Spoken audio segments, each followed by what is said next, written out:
بسم اللہ الرحمن الرحیم۔ کسی نے امام صادق علیہ السلام سے پوچھا، جو شخص پیادہ امام حسین علیہ السلام کی زیارت کے لیے جائے اس کا ثواب کتنا ہے؟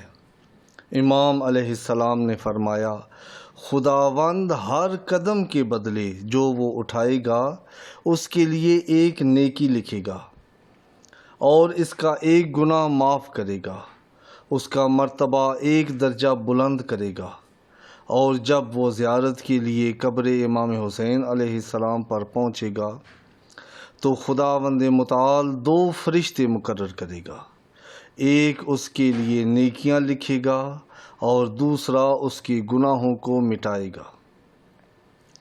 اور جب وہ شخص زیارت کے بعد وہاں سے روانہ ہوگا تو یہ دونوں فرشتے اس سے کہیں گے، اے ولی خدا، تمہارے تمام گناہوں کو خدا نے معاف فرما دیا ہے۔ خدا کی قسم، تم ہرگز آتش جہنم کو نہ دیکھو گے اور جہنم بھی تمہیں نہیں دیکھے گی۔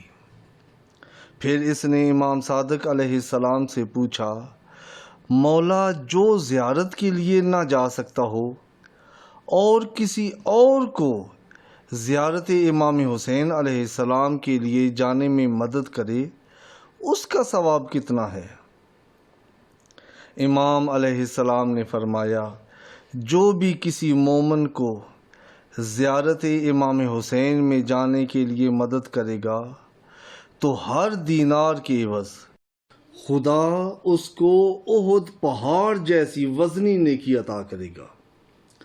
مومنین کرام، روز قیامت انسان کی نیکیوں کی تعداد نہیں دیکھی جائے گی بلکہ انسان کی نیکیوں کا وزن دیکھا جائے گا۔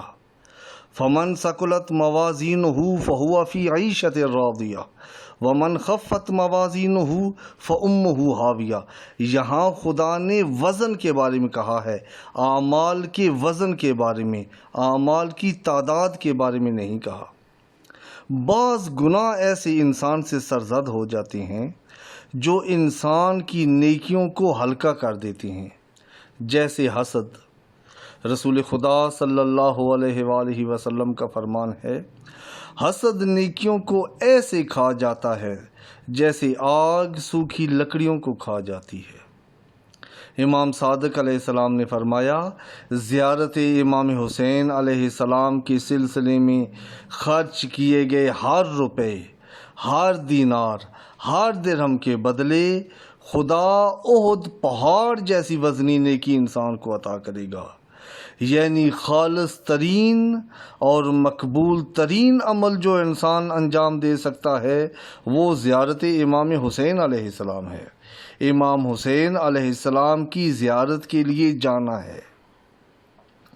بشیر کہتا ہے کہ میں نے امام صادق علیہ السلام سے سنا، امام علیہ السلام نے فرمایا، جو شخص امام حسین کی زیارت کے لیے جائے جب اپنے خاندان سے جدا ہوتا ہے اس کے تمام گناہ معاف کر دیے جاتے ہیں۔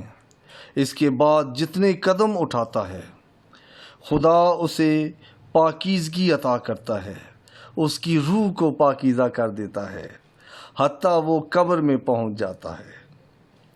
اور جب زیارت قبر امام حسین علیہ السلام پر پہنچتا ہے تو خدا فرماتا ہے، اے میرے بندے، مجھ سے مانگو تاکہ تمہیں عطا کروں، دعا مانگو تاکہ تمہاری دعا قبول کروں، مجھ سے طلب کرو تاکہ تجھے دوں، اپنی حاجات مجھ سے مانگو تاکہ میں تمہاری حاجات پوری کر دوں۔